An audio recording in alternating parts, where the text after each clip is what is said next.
Al-Khidmat foundation Pakistan نے جو rescue اور رسپانس سنٹر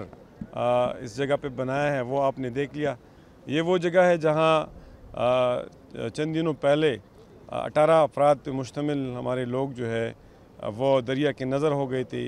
ان کی شہادتیں ہو گئی تھی، اور اس وقت بحیثیت مجموعی ہم معذرت کرتے ہیں کہ ہم ایز اے سوسائٹی بھی رسپانس نہیں دے سکے اور حکومت بھی رسپانس دینے میں ناکام رہی،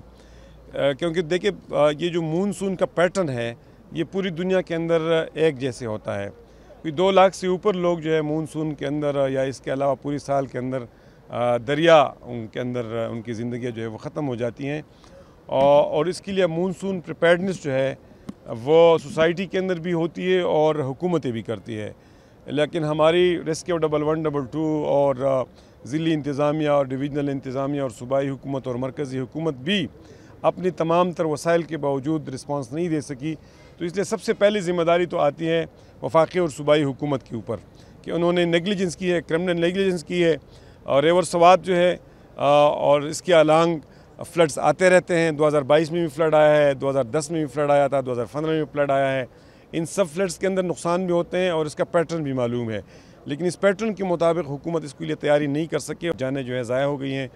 میں سمجھتا ہوں یہ حکومت کے لیے ساؤل سرچنگ کا بھی موقع ہے اور تمام سوسائٹی کے لیے بھی ساؤل سرچنگ کا موقع ہے۔ الخدمت فاؤنڈیشن نے شکوہ ذلت مت شب کے بجائے اپنے حصے کا شمع جلانے کا فیصلہ کیا ہے،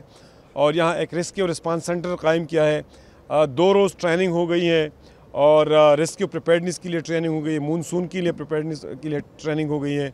ایکوپمنٹس فراہم کی گئی ہے۔ ہم مزید الخدمت فاؤنڈیشن سوات کو اس کے لیے ایکوپمنٹس بھی فراہم کریں گے اور اس کے لیے مطلوبہ سامان بھی فراہم کریں گے، اور الخدمت فاؤنڈیشن سوات اور ملاکنڈ جو کے پی نارتھ جس کو ہم کہتے ہیں وہ آئندہ مہینوں اور سالوں کے اندر کالام تک جتنی بھی کمیونٹی ہے اس کمیونٹی کو بھی ٹرین کرے گی تاکہ ہم مل کے اس قسم کے حادثات سے کا مقابلہ کر سکیں۔ حادثات جو ہے وہ معاشروں کے اندر ہوتے رہتے ہیں، جو قومیں حادثات سے سیکھتی ہیں اور آگے کے لیے پلان کرتی ہیں وہ کامیاب ہوتی ہیں۔